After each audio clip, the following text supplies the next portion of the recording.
el inicio de un largo ciclo histórico de más de 500 años.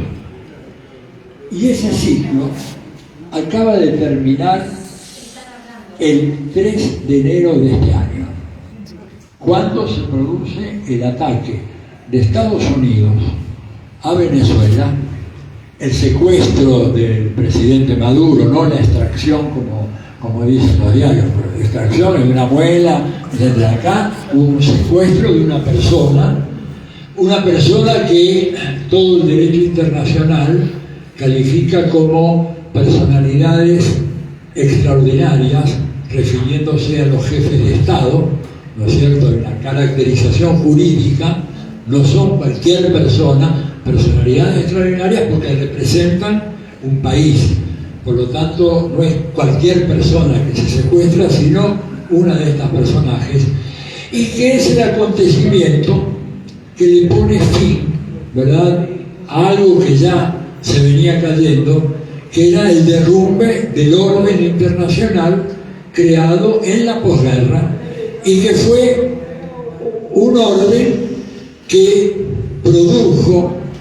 creó las condiciones para la hegemonía de Occidente sobre todo el resto del mundo durante un periodo que duró prácticamente hasta este día 3 de enero de 2026. Obvio que no es que de golpe eso se produjo, era un proceso que venía dándose lentamente, el deterioro del predominio de Occidente, que había convertido a los países no occidentales, a todos ellos, en colonias, cosa que no lo eran antes, ¿verdad? Pero cuando Occidente, a partir del descubrimiento de América, tiene la capacidad de organizar el mundo en función de sus intereses, países que eran muy poderosos y económicamente muy avanzados, pensemos por ejemplo en China, en China, que ya cuando se descubre América, China ya hacía casi 300 años que había inventado el papel moneda, por ejemplo. Papel moneda. Y había inventado la imprenta, que después se reinventa en Europa, pero ellos ya la tenían hace tiempo. Esos países que eran muy poderosos, de golpe se convierten en la periferia, en una periferia colonial, ¿no es cierto?, sometidos al dominio, al yugo colonial de las grandes potencias europeas, fundamentalmente. Empezaron España y Portugal, siguieron Francia, Inglaterra, Holanda, Bélgica, y de repente todo el mundo ese no occidental, que en algún momento tenía países muy fuertes económicamente, China, le dije, India, la India no siempre fue el pobrerío al que la condenó la política de inglesa, ¿no es cierto? Todo ese periodo, digamos, venía deteriorándose a finales del siglo pasado, ¿no es cierto?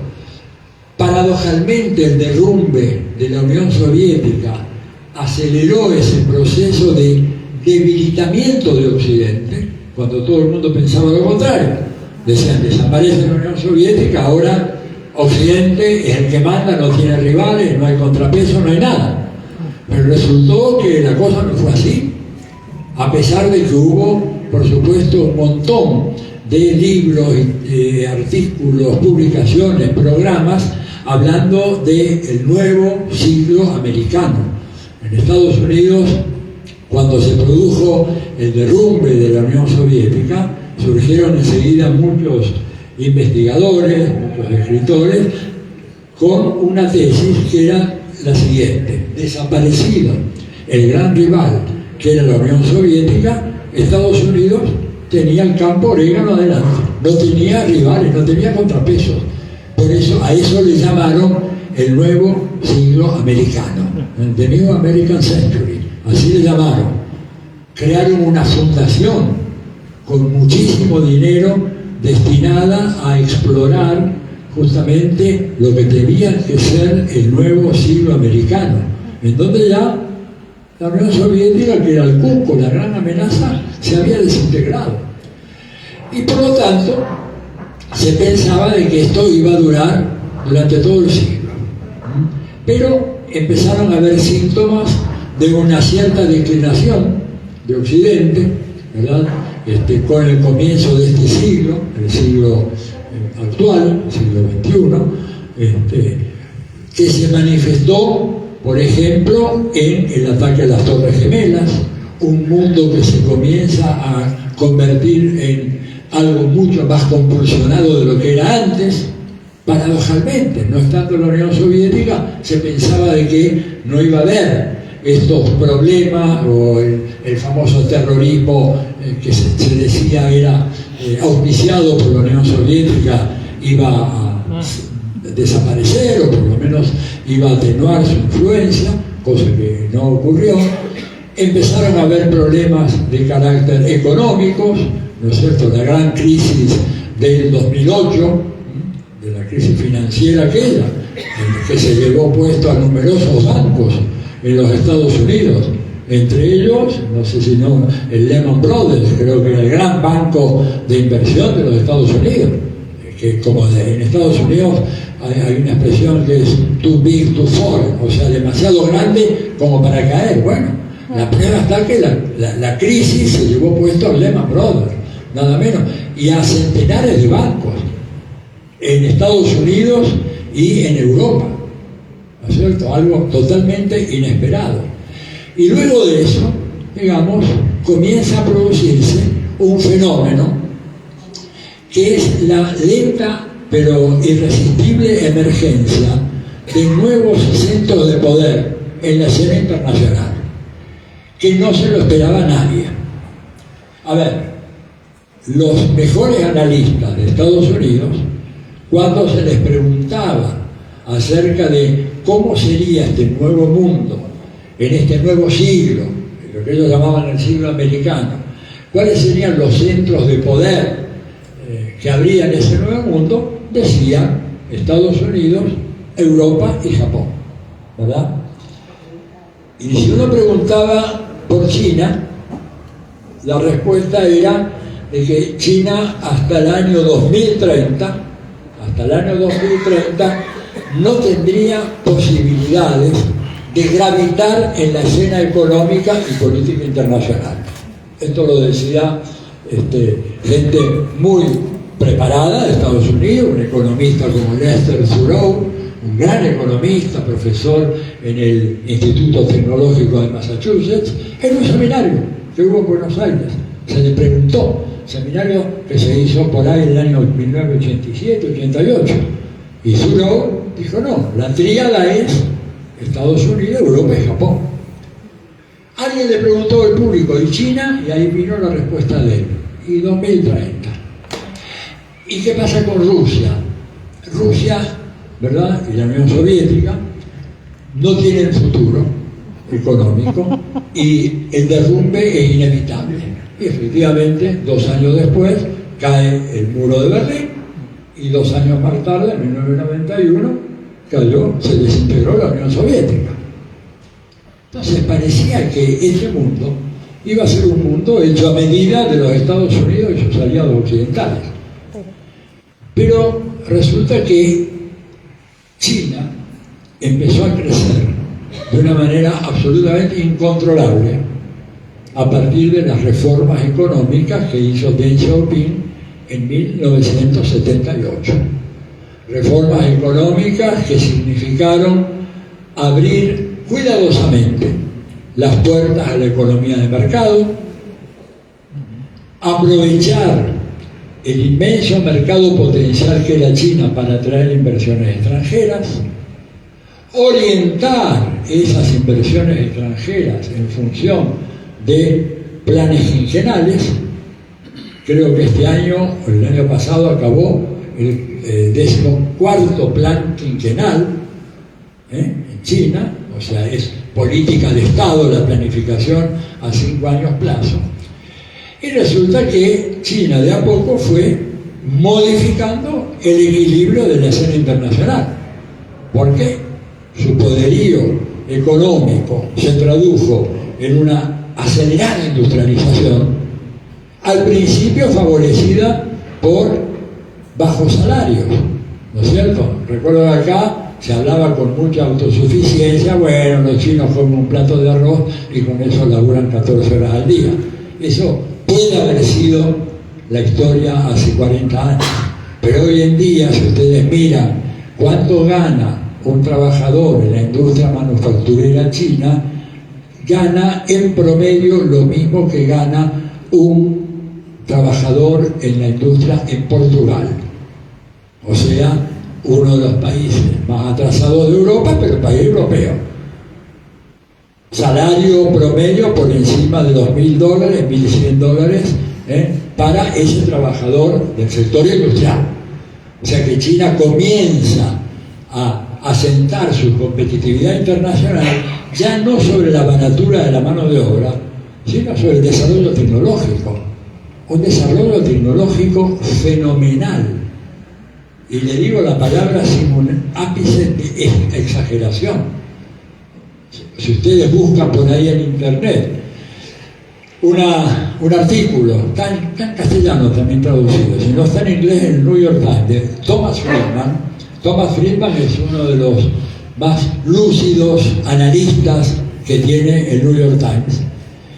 Fue a China, ¿no es cierto?, hace cosa de 3 meses, y cuando volvió escribió un artículo muy largo, toda una página entera en el New York Times. El título era "Fui a ver el futuro", y resultó que no era los Estados Unidos de Donald Trump, era otra cosa. Y ahí explica los avances tecnológicos de China. Dice que en Estados Unidos no estamos muy lejos de eso, muy lejos. Ya les doy un ejemplo, pero para ratificar lo de Friedman, el premio Nobel estadounidense Paul Krugman, otro columnista del New York Times, sacó hace 2 semanas apenas en su blog una nota diciendo: si seguimos con las políticas de Trump hasta el año 2028, para ese momento la ventaja tecnológica que nos habrá sacado China se habrá convertido en inalcanzable para los Estados Unidos. Esto lo firma Paul Krugman, premio Nobel de Economía del año, no recuerdo cuál, pero premio Nobel de Economía, hace pocos años, 7, 8 años. Bueno, ejemplos de esto. Bueno, la fábrica Xiaomi, que es la segunda gran fábrica de celulares, ¿no es cierto?, ha armado un proceso productivo que le permite sacar un teléfono de estos por segundo, en un proceso totalmente automatizado. O sea, salen todo armado. Prácticamente una fábrica donde hay muy pocos humanos, la mayoría es todo manejado a través de robots, ¿verdad? No necesitan luz eléctrica, o sea, una planta totalmente oscura. La prenden la luz cuando va algún visitante. Bueno, ¿y eso? ¿Cómo lograron eso? Bueno, lo lograron con un programa fenomenal de inversiones en ciencia y tecnología, al revés de lo que se está haciendo, entre paréntesis, acá en este país. En vez de desinvertir en ciencia y tecnología, ellos hicieron una inversión gigantesca. Pero cuando digo gigantesca, piensen a escala china. A ver, en el año 2000, si ustedes comparaban el número de ingenieros de computación que egresaban de las universidades de Estados Unidos y de China, el número era parecido en el 2000. Eran aproximadamente 198.000 graduados por año en Computer Science, ciencia de la computación, en Estados Unidos, y aproximadamente 202.000 en China. Un poquitito más, en el 2000. En los últimos años, Estados Unidos sigue graduando esos 200.000 y China está graduando 1.600.000, 1.800.000 por año. Algo que recoge también Friedman y dice: nosotros no tenemos ni la cantidad ni la calidad de gente que tienen ellos en este momento. Son mucho más. Nosotros tenemos gente muy calificada, pero ellos tienen 6 o 7 veces gente calificada más que nosotros. Por eso es que cuando uno mira el registro de patentes y marcas internacionales, China pasó a los Estados Unidos como si fuera un alambre caído, como decimos vulgarmente, acá en la Argentina, ¿verdad? China está hoy registrando muchas más patentes, muchas más que Estados Unidos, cuando hace apenas 10 años China iba a la saga de Estados Unidos, a la saga de Corea, de Japón. Hoy en día les pasó por encima todo. Entonces, ¿por qué digo todo esto? Bueno, porque el sistema internacional, que se suponía que se estabilizaba con la desaparición de la Unión Soviética, no tomó en cuenta la emergencia de otros actores. China es un ejemplo, podemos hablar largo, muchos ejemplos más de China, pero también reapareció Rusia, a la cual le habían dado por muerta. Si uno lee algunas de las cosas que a mí me tocaba a veces dar como bibliografía en cursos en Estados Unidos, ¿verdad?, sobre el sistema internacional, y las cosas que se escribían sobre Rusia eran increíbles. Bueno, Rusia fue un gran actor en el siglo XVIII, en el siglo XIX, en el siglo XX, la Unión Soviética heredó eso, pero con la desintegración, el derrumbe de la Unión Soviética, Rusia ya no contará en los asuntos mundiales. Y efectivamente hubo un periodo de 10 años, desde que se derrumba la Unión Soviética, ¿verdad?, finalmente en enero del 92, hasta principios de este siglo, en donde la Unión Soviética, Rusia quiero decir, fue, digamos, vapuleada por los países occidentales. Gorbachov primero y Yeltsin después ofrecieron toda clase de garantías para que hubiera una relación de cooperación económica entre Rusia y los países europeos y Estados Unidos. Rusia pidió ingresar a la Unión Europea y fue rechazada. Con Putin pidió tener por lo menos un acuerdo con la OTAN para evitar la escalada de gasto militar, y ni siquiera se le respondió la propuesta. Pese a que un autor norteamericano, en realidad israelí norteamericano, Paul Wolfowitz, que fue presidente del Banco Mundial, pero antes había sido el número 2 del Pentágono, con George Bush padre, cuando se derrumba la Unión Soviética, el tipo escribe un memorándum diciendo, ojo,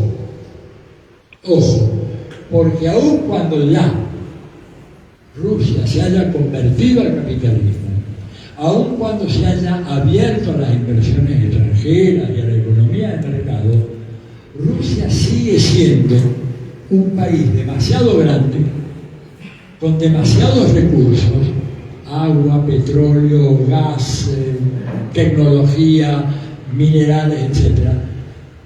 Sigue siendo un país demasiado grande como para ser un obstáculo a las políticas que Estados Unidos va a querer impulsar en Eurasia.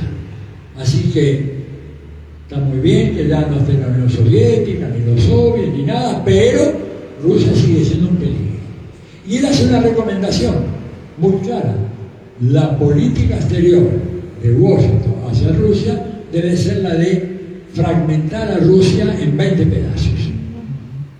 Rusia es un imperio de naciones que han vivido desde la época del zarismo, convivido más o menos bien, a veces había sus fricciones, sus problemas, pero eran muchas nacionalidades, y lo que él propone es, bueno, lo que tenemos que hacer es fomentar el separatismo de varias naciones que forman parte de Rusia hoy, pero que si Rusia no tiene esas otras naciones, va a estar muy debilitada.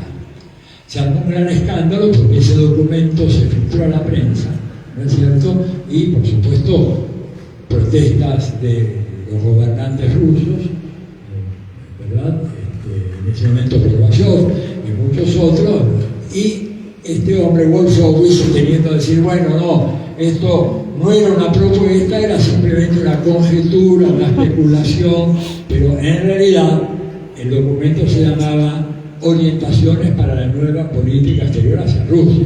Era un borrador que iba a ser aplicado por el secretario de Estado una vez que fuese aprobado.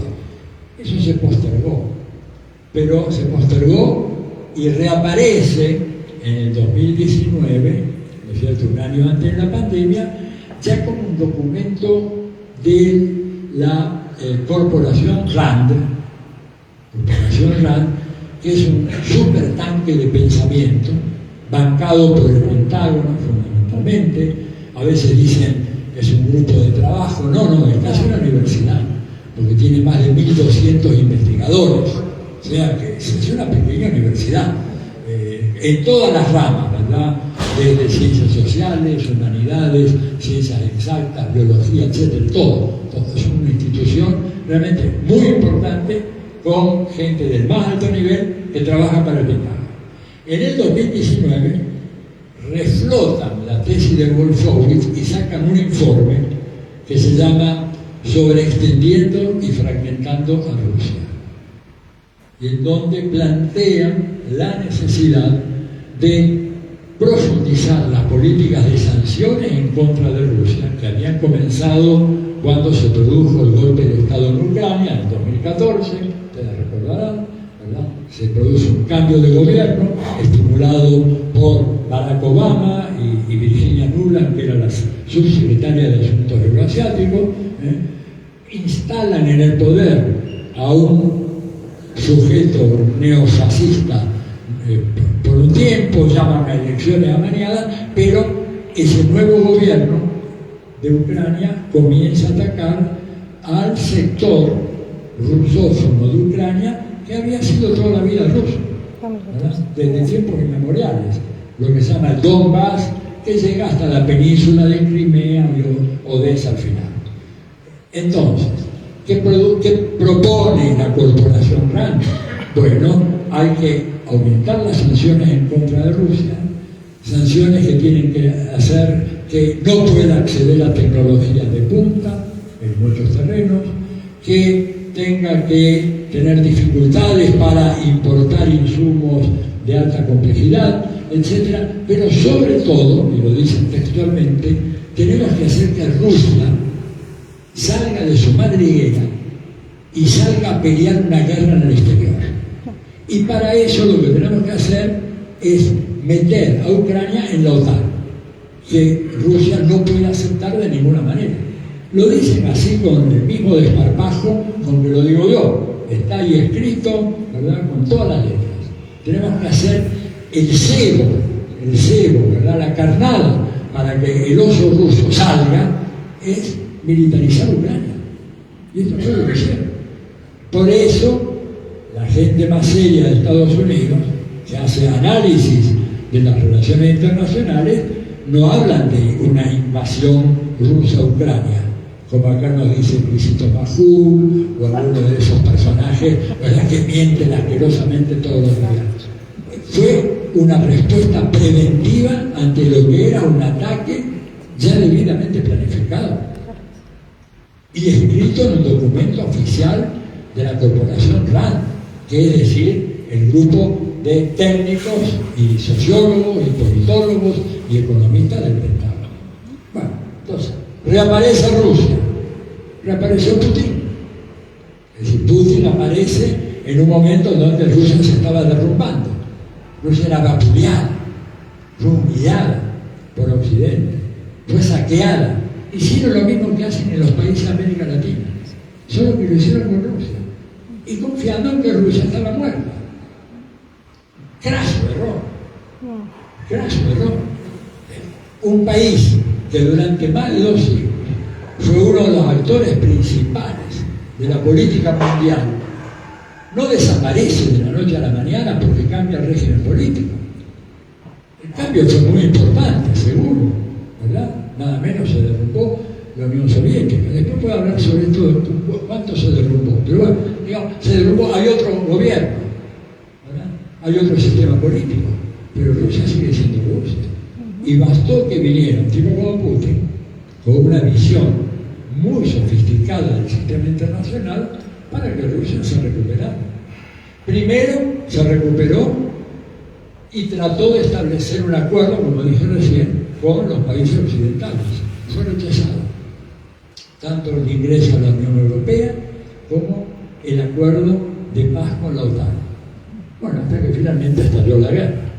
Y ahí está. Pero bueno, tenemos entonces que de golpe el sistema internacional se desequilibra porque Occidente está entrando en una lenta decadencia.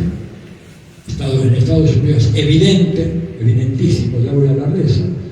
Europa demuestra que no tiene capacidad de mantenerse como un actor importante en la escena internacional, porque está dependiendo de lo que diga la Casa Blanca, y por lo tanto pierde relevancia. Digo, a nadie que quiera saber o tratar de resolver el problema, digamos, de Gaza, se le ocurre llamar a Francia o a Inglaterra, a ver, vengan ustedes y ayuden, porque son países que no cuentan, ¿no? Francia no cuenta, Inglaterra no cuenta, son lastres. Trump tiene razón en eso, cuando dice, ¿por qué estamos manteniendo a estos tipos? ¿Por qué no se mantienen ellos solos? Han vivido durante 70 años del financiamiento estadounidense a su propia seguridad, que se la banquen ellos, que aumenten el presupuesto. Y está demostrando que realmente Europa no tiene ninguna gravitación.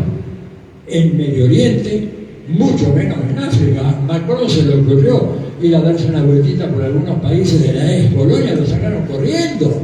Se tuvo que ir el tipo. Una humillación impresionante. Inglaterra no puede poner un pie en Gaza o en Cisjordania o en Palestina o en Israel porque no hay el menor respeto por ella, ni tienen elementos para hacer política. Entonces, de repente, en ese mundo, Europa, en esa declinación, Estados Unidos con algunos problemas que debe haber, China, que emerge con mucha fuerza, se transforma al cabo de un tiempo en la principal economía del mundo. China es hoy la principal economía del mundo. No hay ninguna otra economía del mundo que tenga relaciones privilegiadas con 144 países, y ahora son un poco más, pero la última cifra que tengo bien certificada, 144 países. Y China se viene, desborda sobre todo el planeta. En el año 2000, ¿qué volumen de intercambio comercial había entre China, América Latina y el Caribe? 12.500 millones de dólares. Ese era todo el presupuesto. Más o menos como el del instituto, ¿verdad? 12.500 millones de dólares. Dólar más, dólar menos. Bueno, ¿saben cuánto es hoy? ¿Qué número diría? Diga algunos números. 120.000 millones. A ver, ¿vos? 150.000. Señor Ortega. Dios mío. Un número, por favor. 200, muy bien. ¿Sabe cuál es el número real? 518.000 millones de dólares. O sea, creció 40 veces el intercambio entre China y los países de América Latina y el Caribe. Por eso cuando Trump dice, mantenga a la China lejos, ¿cómo hace para mantener a China lejos? Pero a ver, Bolsonaro, que no puede ser sospechado de simpatía con el gobierno chino y la bandera roja y las estrellas, etc., fue a visitar a China como miembro de BRICS y profundizó la relación. ¿Él la quería profundizar? No, pero los grandes actores económicos de Brasil lo mataban. Como van a matar al esperpento que tenemos nosotros acá, en cuanto quiera cortar la relación con China, los ojeros, ¿a quién le van a vender? ¿A quién le van a vender? ¿A quién? ¿A Estados Unidos, que es exportador? ¿A Brasil, que es exportador? Se lo tiene que vender a China. Además, que China no se enoje y no pida el retorno del swap famoso, se cae el gobierno en pedazos. ¿Quién va a alejar a China de Chile? Si Chile tiene en China su primer comprador desde hace 20 años. 20 años de relación China. Muchísimo. Y en Perú, que han construido un megapuerto fenomenal ahí en Chancay, ¿qué van a hacer con eso? Y con el trencito que tienen los mexicanos ahí en el istmo de Tehuantepec, que en 2 años más va a dejar obsoleto el canal de Panamá, porque el canal de Panamá, yo he estado varias veces ahí, tengo muchos amigos y colegas panameños.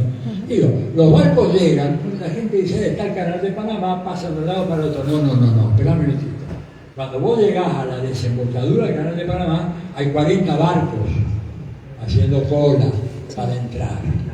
Y otros 40 haciendo cola del lado del Caribe para entrar. No es tan sencillo. Llegás al canal de Panamá y de repente tenés que esperar una semana. Y si hay demasiado tráfico o hay problemas, etc., pueden ser 2 semanas. Con el famoso trencito del istmo de Tehuantepec, llegás, descargás en container, lo subís a un tren de alta velocidad y en 4 horas está en el puerto mexicano del Pacífico. Esta es la cosa, digamos que a veces cuando se habla del canal de Panamá se piensa que es la única alternativa. Ya no lo es. Y van a hacer otra conexión ferroviaria desde Santos hasta Chancay, pasando por Bolivia, probablemente un trecho pasa por el norte argentino y después va para allá. Entonces, eso habla, digamos, de lo que es la proyección de China, que desequilibra entonces toda la balanza mundial. Y agréguenle a eso India, ¿verdad? La India, que sigue siendo un país de un enorme potencial, con un rezago social fenomenal. Ahí está la gran diferencia entre China y la India. Es decir, China, el gobierno chino sacó de la pobreza a 800 millones de personas que estaban sumidas en la pobreza, y lo sacó en menos de 10 años. Estados Unidos tiene hace 40 años un 15% de la población bajo la línea de la pobreza. No lo pueden sacar de ahí. Llevan más de 15, 20, 30, 40 años esto, ya desde la época de Clinton, finales del siglo pasado. Están ahí. Y ahora peor todavía, porque le han cortado el acceso ¿cómo se llama? El Obamacare, le decían, el tema de la atención hospitalaria gratuita para sectores vulnerables, etc. Ya cortan eso. O sea, pero la India no hizo eso que hizo China. China hizo algo que es absolutamente único y reproducible, que es una combinación de dirección socialista de un proceso de acumulación capitalista, en donde el Estado chino y el Partido Comunista Chino tienen la última palabra en cuanto a las decisiones fundamentales de las empresas privadas, que son privadas, pero que en su directorio siempre tienen un representante del gobierno. Y en muchos casos, empresas gigantescas como Huawei, que es el número 1 en teléfono, le digo, buena noticia para vos, Guillermina, es una cooperativa. Huawei es una cooperativa.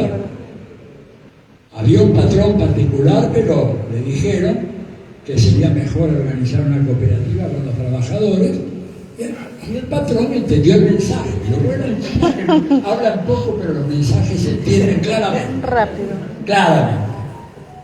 Si te agarran en un caso de corrupción, sos boleta. Así. Justicia inmediata.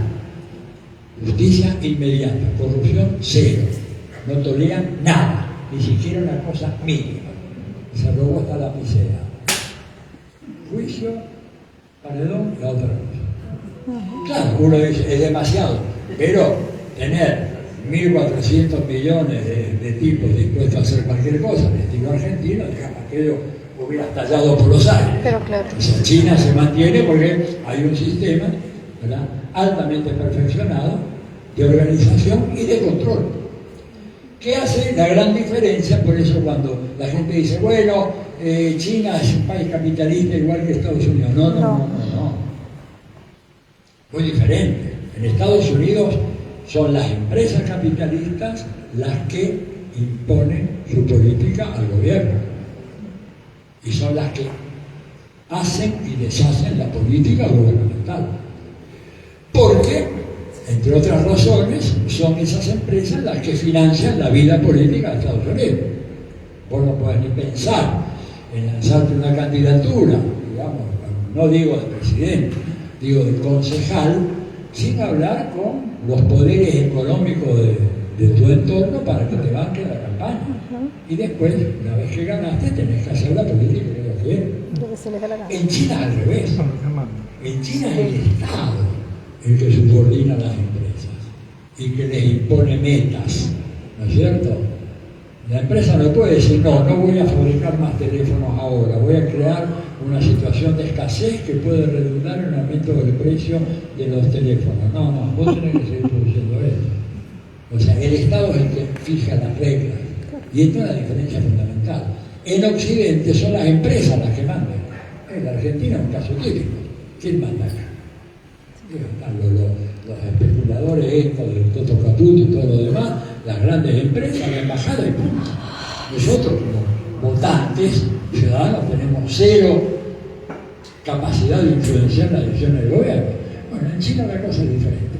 Pero bueno, estaba con la India. La India apareció también ahí con mucha fuerza.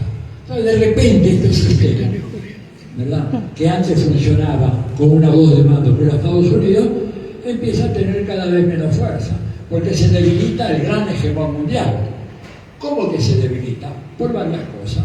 Mirá, los índices de ese debilitamiento. Primero, el atraso tecnológico.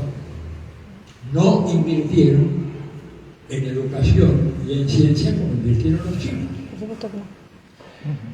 Hicieron imposible, hacen todavía imposible que una familia de clase media estadounidense, ojo, cuyo ingreso en términos reales controlado por la inflación son los mismos ahora que lo que eran en la década del 60.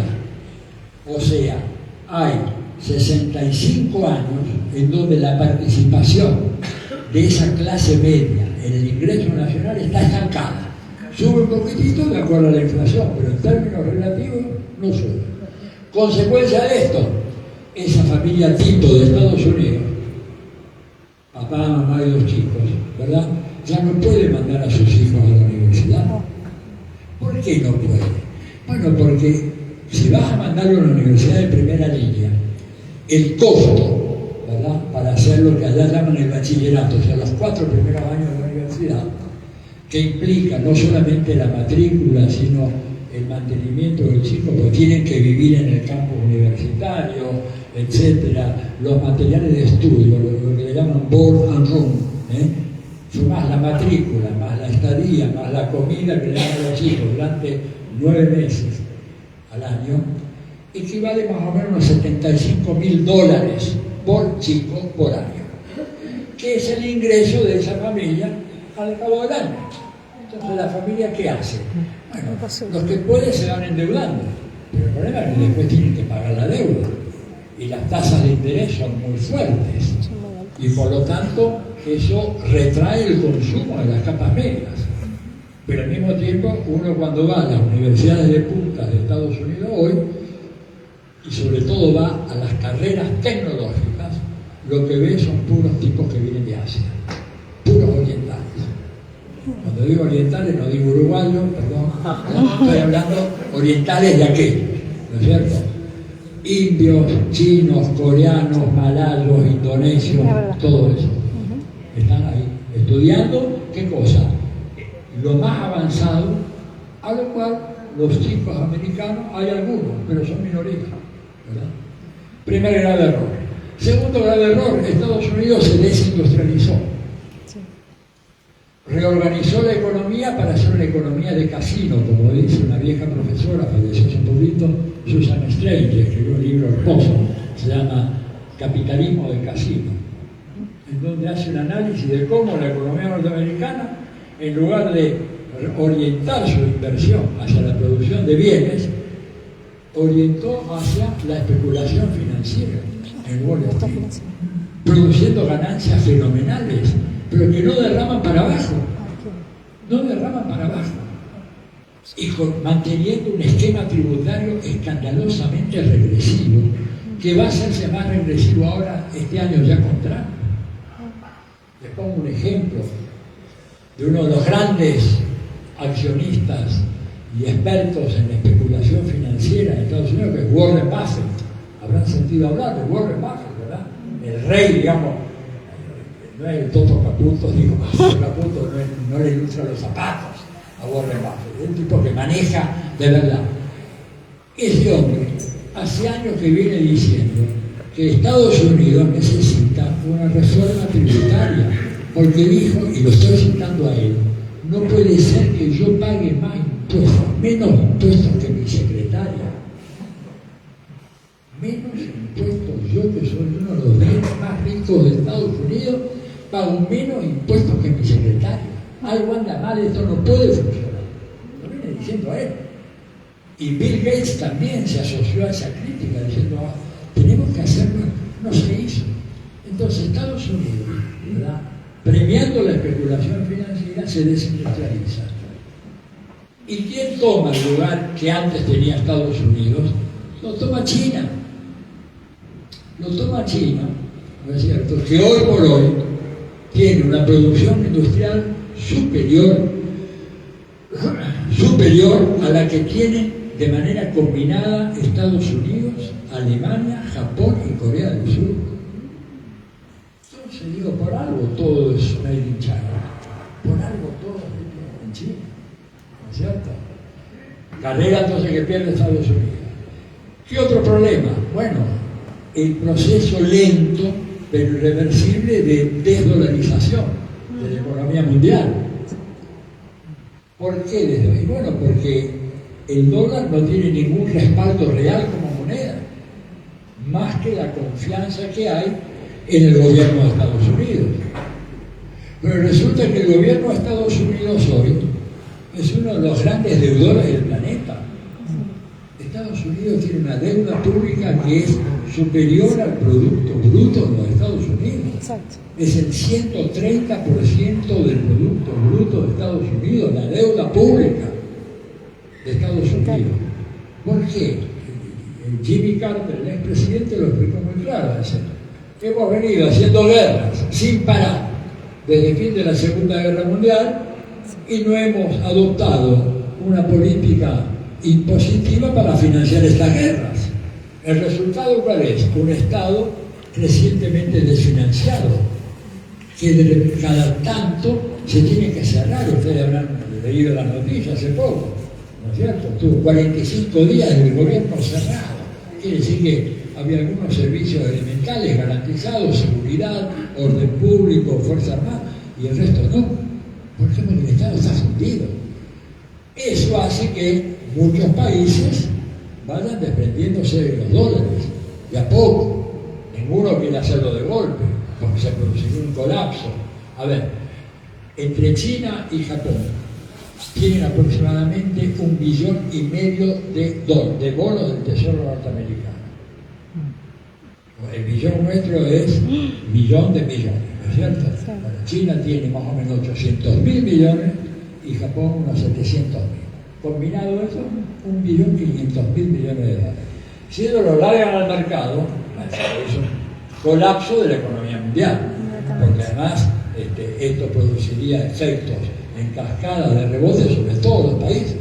Imaginémonos acá el desastre que haría en Argentina, impensable, ¿verdad? No lo hacen, pero ¿qué están haciendo? Y bueno, buscando otras alternativas para no usar el dólar en el comercio mundial. Y ahí los chinos, con una diplomacia de larga data, se adoptaron algunos proyectos fenomenales. Por ejemplo, garantizar a países como Arabia Saudita, que está muy dominado por Estados Unidos, ¿verdad? Fue el país que Kissinger utilizó para hacer obligatorio el uso del dólar en la compraventa de petróleo.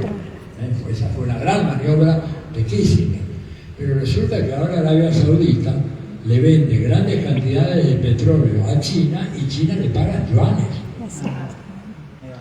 Irán vende a China y China le paga yuanes. Rusia le vende petróleo a la India y la India le paga en rupias. Y cuando le vende a China, le paga en yuanes. O sea, cada vez más hay un grupo muy fuerte de naciones con productos brutos muy grandes que se escapan de la dictadura del dólar. al cual estúpidamente la dirigencia norteamericana contribuyó a este proceso. Sí. Entonces, ¿cómo lo contribuyó? Muy sencillo, con la política de sanciones. Estados Unidos tiene sanciones sobre por lo menos 25 países, algunos de los cuales son las economías más grandes del mundo, como China, como Rusia, como India, etc. ¿verdad? Política de sanciones. Cuba, por supuesto, Venezuela, Irán, etc. ¿Qué hizo? ¿Cuál fue el resultado de imponer sanciones a todos esos países? Y se van del dólar.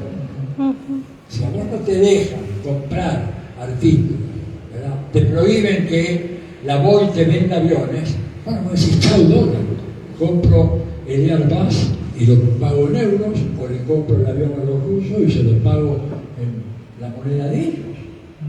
Entonces, de repente, Estados Unidos se encuentra ante esa situación de creciente marginación del dólar en la economía mundial. Y ahí empieza, ¿verdad?, el ataque de nervios. Y el ataque de nervios se patentiza en el último documento de la Estrategia de la Seguridad Nacional de los Estados Unidos, en donde por primera vez en la historia, América Latina y el Caribe, que no son nombrados de esta manera, se nos llama hemisferio occidental, pero hablan de nosotros, por primera vez en la historia aparecen como prioridad número 1 en la agenda de política exterior de Estados Unidos. Y por eso les digo que el 3 de enero es el cierre de este ciclo brutal, ¿no es cierto? ¿Por qué? Porque perdiendo influencia en Asia, a manos de la India y de China, perdiendo influencia en Europa, producto de la provocación de la guerra de Ucrania y todo el desbarajuste en el cual se encuentran hoy en Europa, perdiendo influencia definitivamente en África, que realmente ha desarrollado relación comercial muy fuerte de la China, e inclusive inversiones muy fuertes de China en algunos países africanos, al punto tal que hay algunos países, me han dicho gente que estuvo allá, en donde se ven una fenomenal carretera conectando algunos de los puertos y en donde los letreros están escritos en la lengua local y en chino. En ese contexto, ¿qué hace Estados Unidos? Bueno, mira para el sur y nos ve a nosotros. Y por primera vez en la historia aparecemos como la prioridad número 1 para dos cosas: para la seguridad nacional de los Estados Unidos, pero también, ojo con esto, para nuestra prosperidad como nación. ¿Esto qué quiere decir? Nuestra seguridad basada en la fuerza militar, pero nuestra prosperidad basada en la capacidad de utilizar esos recursos que hay en América Latina, y que cuando vino acá la generala Laura Richardson, ustedes recordarán, que estuvo recorriendo Argentina, Bolivia, Brasil, Chile, etc., dijo: tenemos litio, tenemos petróleo, tenemos agua, tenemos gas, eso es nuestro. Y Trump lo dice brutalmente, lo dice brutalmente. Y yo decía, la fecha del 3 de enero simbólica, porque nunca en la historia los Estados Unidos había invadido un país sudamericano y nunca había secuestrado un presidente, echando las últimas paladas de tierra al ataúd en donde se guardó el orden mundial de posguerra, que prohíbe expresamente la invasión a terceros países, prohíbe expresamente el secuestro de un presidente de terceros países. Y esto, digamos, uno podría decir, bueno, pero fue un acontecimiento puntual. No, es un acontecimiento epocal, porque Donald Trump, en esa famosa entrevista que le hicieron 4 periodistas del New York Times, ¿no es cierto?, hace cosa de una semana, cuando le preguntaron si lo que usted está haciendo no le parece que viola las reglas fundamentales del derecho internacional y del orden mundial, la respuesta de él no me interesa eso, no sabemos qué significa el derecho internacional, depende de quién lo interprete. Entonces los periodistas muy sorprendidos, pero entonces, ¿sobre qué base usted actúa? ¿Qué utiliza para guiarse? Mis principios morales. Sí. Y con eso fue, digamos, la parada final, definitiva, digamos, que culmina un proceso, ¿verdad? Culmina un proceso que empezó de antes, no es de golpe. Trump es la maduración final de este proceso que arrancó, ¿verdad?, con el comienzo de este siglo, que arrancó con las guerras de Afganistán, que terminaron en un desastre para Estados Unidos, que arrancó con la guerra de Irak, en donde Estados Unidos supuestamente había vencido la guerra y realmente la perdió, porque quien quedó en el gobierno fue un gobierno antagónico a Estados Unidos. Ese proceso lento de declinación del poderío militar, 20 años en Afganistán, y tuvieron que huir. Ustedes recordarán, una de las primeras cosas que hizo Biden fue decir, vengan para casa, si ya no tenemos cómo seguir acá, nos han derrotado en todos los frentes, teniendo que reconocer a terroristas como líderes políticos responsables y democráticos, como el sinvergüenza que está ahora como jefe de Estado en Siria. Era un terrorista, están las fotos de él buscado, 10 millones de dólares daban por su cabeza, y de repente el tipo lo compra, se da vuelta, se convierte en el presidente o primer ministro de Siria y sigue con su práctica de andar persiguiendo a las minorías que hay en Siria, ¿no es cierto? Es el derrumbe completo del sistema internacional. La ONU no pudiendo parar el genocidio en Gaza, no lo puede parar. Hay 6.000 camiones ahí en la frontera que pueden entrar por Rafa para alimentar a esa población. Israel no lo deja. Y Naciones Unidas está atada de pies y manos, no puede hacer nada. Ni siquiera se discute el tema en el Consejo de Seguridad. Esto habla entonces, evidentemente, que ese orden mundial necesitaba tan solo un ejemplo más, brutal, muy brutal, y ese fue el 3 de enero. Ese fue el 3 de enero. Después de eso, ¿quién le puede decir algo a Rusia si de repente decide tirar toda la caballería que hasta ahora no han tirado para acabar con la resistencia y quedarse con Ucrania? ¿Quién le puede decir? ¿Quién le puede decir algo a China? Si de repente dice, bueno, basta ya con esto de Taiwán, que esto, que lo otro. Taiwán es una parte indivisible de China, así está reconocido en documentos oficiales del gobierno de Estados Unidos, de la Unión Europea, de la Asamblea General de Naciones Unidas, así que fin de esta historia y nos vamos y nos apoderamos a la fuerza de Taiwán. ¿Qué puede decir eso no se hace? ¿Qué puede decir que Azerbaiyán no puede apoderarse de Armenia, producir un nuevo genocidio a Armenia, mandándolos a los armenios al desierto, o donde sea? ¿Qué principio se puede invocar? Si Estados Unidos los ha destruido a todos los principios. Es el fin, acabó ese orden. Y ahora hay que construir uno nuevo. Hay que reconstruir sobre nuevas bases. Lo que pasa es que ya los que van a reconstruirlo no son los países occidentales. No es Estados Unidos con sus estados vasallos en Europa, sino que lo van a reconstruir en un acuerdo entre Estados Unidos, por supuesto, que sigue ahí, pero China, pero India, Rusia y eventualmente los BRICS en su conjunto, que ya se han convertido, los BRICS, en nuevos grandes protagonistas de la vida económica internacional. Hoy los BRICS son más que el G7, que era el grupo de élite de la economía mundial, donde estaba Estados Unidos, Canadá, Japón, Alemania, Francia, Inglaterra, Italia.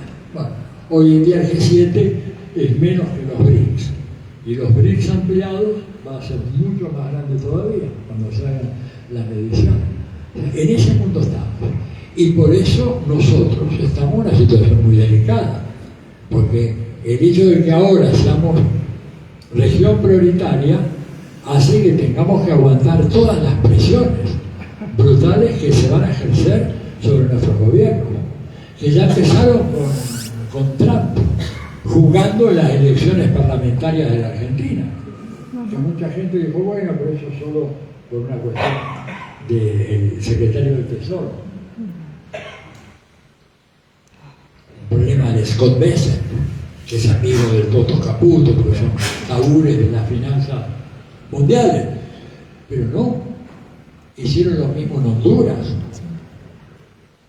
quebraron la voluntad del electorado de la Argentina también, cuidado, porque había mucho miedo, cuando Trump dijo la economía está muerta y nosotros, si no hay un apoyo al gobierno, nos vamos y los dejamos. En Honduras, Trump mandó a decir de que tenía que ganar el Osura, el Tito Osura, un hombre de confianza de Trump, para lo cual mandaron más de 3 millones a 3 millones de los electores de Honduras un mensaje diciendo que si no ganaba él, Estados Unidos iba a revisar sus políticas de autorización de remesas hacia Honduras. Y las remesas en Honduras equivalen al 25% del Producto Bruto de Honduras. Son 3 millones de familias que viven fundamentalmente de las remesas que llegan de los emigrados hondureños en Estados Unidos. Y eso fue un elemento de chantaje brutal. Gente que de repente no quería votar por Masura, que preferían seguir, digamos, con el gobierno actual, el gobierno de Xiomara Castro, y la candidata, se me fue el nombre ahora, ¿verdad? Sabemos quién es, ¿verdad? Sí. Pero bueno, ¿no? Y hemos visto cómo está ya interfiriendo en las próximas elecciones de Colombia, sí, y cómo está jugando las elecciones de Brasil. Le quitó la visa a los jueces brasileños del Tribunal Supremo que condenaron a Bolsonaro a 27 años de cárcel. Y está diciendo que Bolsonaro tiene que ser presidente de Brasil. O sea, una nueva etapa completamente diferente. Se cayeron las máscaras. Ahora ya no hay disimulo ninguno. Sabemos que los embajadores tienen por misión, como dijo el que vino acá, el Peter Lamelas, que bueno, garantizar de que Cristina tenga la justicia que se merece, o sea, que sin la presa, y que la gente vote bien. O sea, una nueva etapa. Ahora, estamos indefensos. ¿Qué hay de la solidaridad internacional? Muchas preguntas que gente me ha hecho. ¿Qué puede hacer China, que tiene un convenio de asociación estratégica con Venezuela? ¿Qué puede hacer China? ¿Va a mandar tropas? No, China no va a mandar tropas, de ninguna manera. Tampoco lo va a mandar Rusia. Pero pueden hacer otras cosas, que están empezando a hacer, en el caso de China, por ejemplo. China no puede perder la enorme clientela que tiene en América Latina y el Caribe. Si Estados Unidos obliga a nuestros gobiernos a que corten el vínculo con China, que en realidad yo lo veo muy poco probable, aún en el caso de Milei, lo veo muy poco probable. Bueno, China está advirtiendo que podría dejar de exportar tierras raras procesadas a los Estados Unidos. Y Estados Unidos tiene una gran dependencia de las tierras raras porque su industria militar requiere para sus más sofisticados proyectos contar con tierras raras. Y China es el que fabrica el 86% del total de la producción manufacturera de tierras raras, porque no es cuestión de agarrar la tierra, es procesarla de manera tal que pueda ser utilizada como un elemento importantísimo en los instrumentos más variados, desde teléfonos hasta misiles, hasta satélites. China ha dejado caer esa advertencia.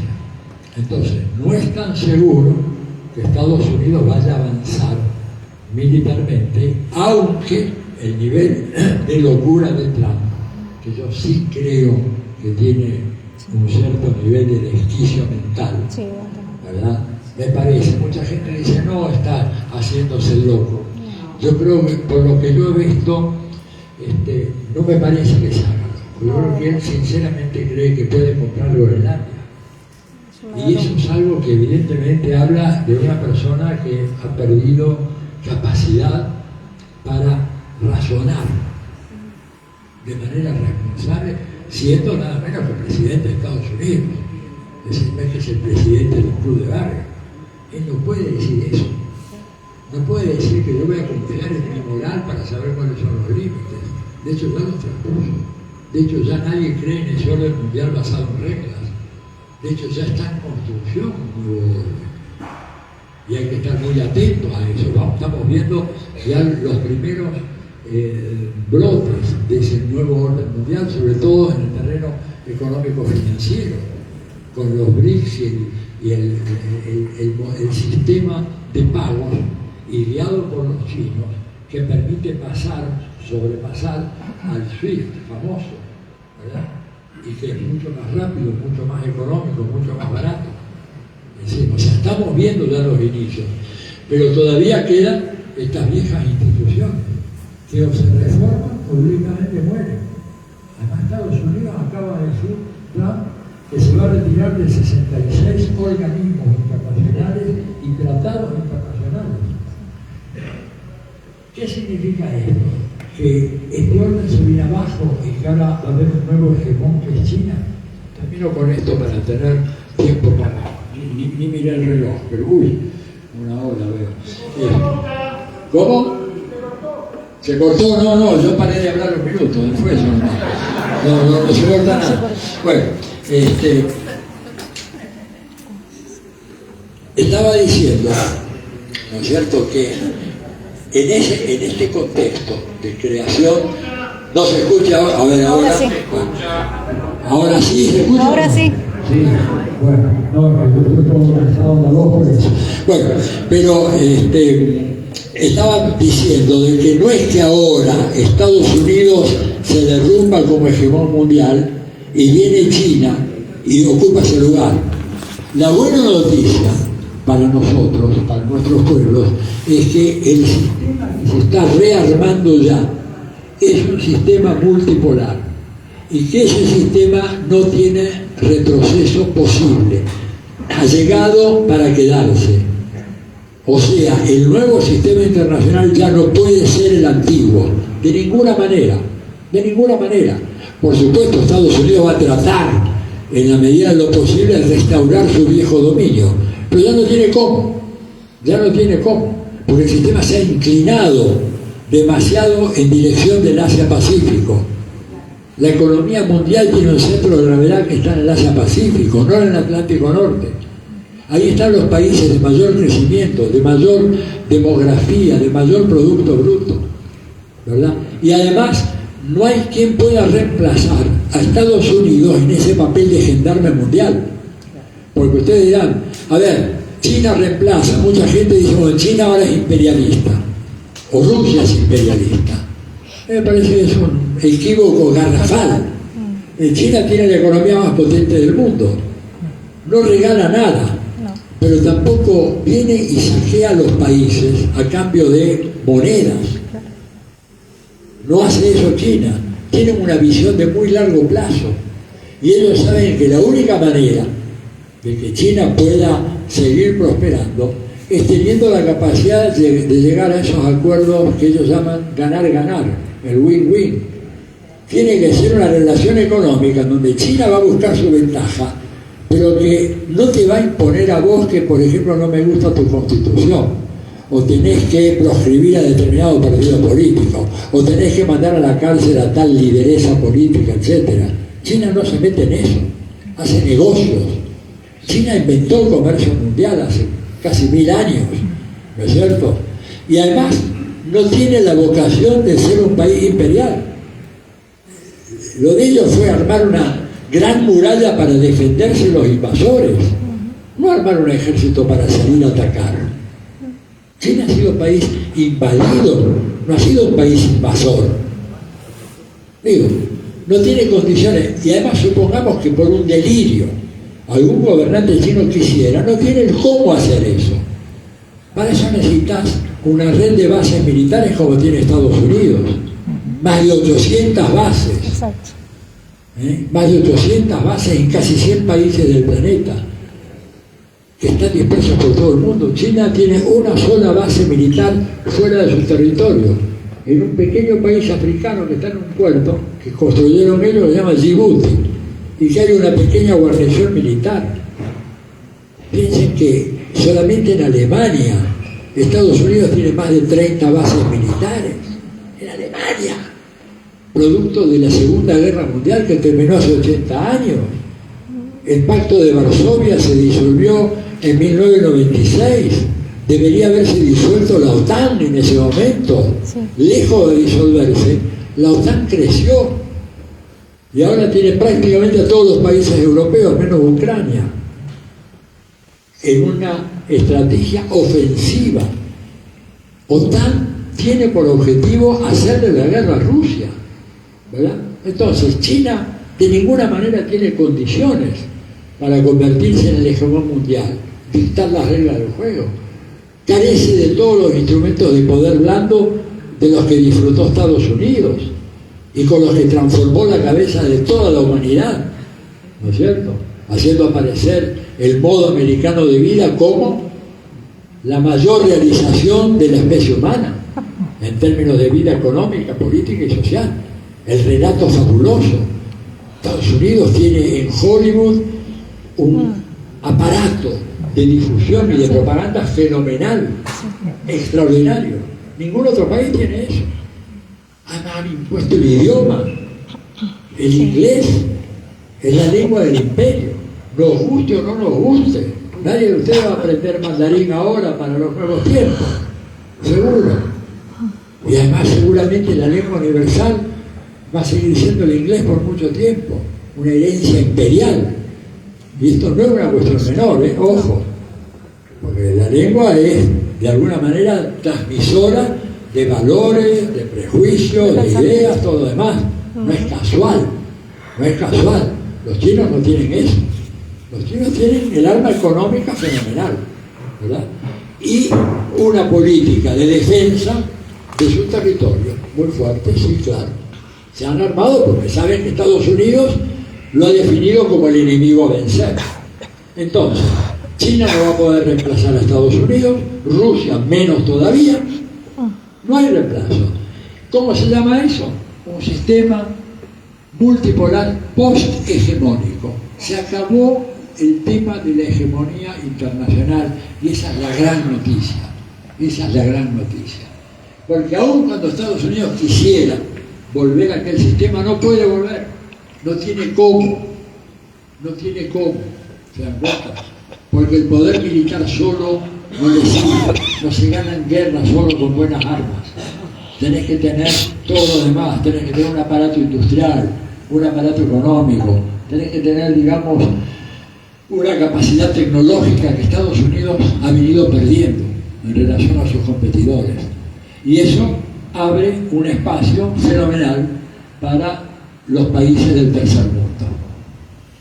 Esto suele resolverse mediante guerras.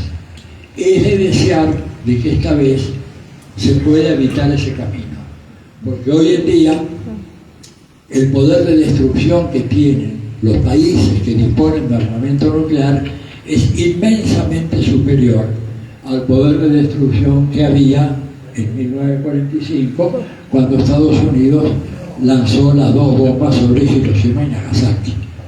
Hoy en día cualquier ataque nuclear se transforma en una tragedia a escala universal.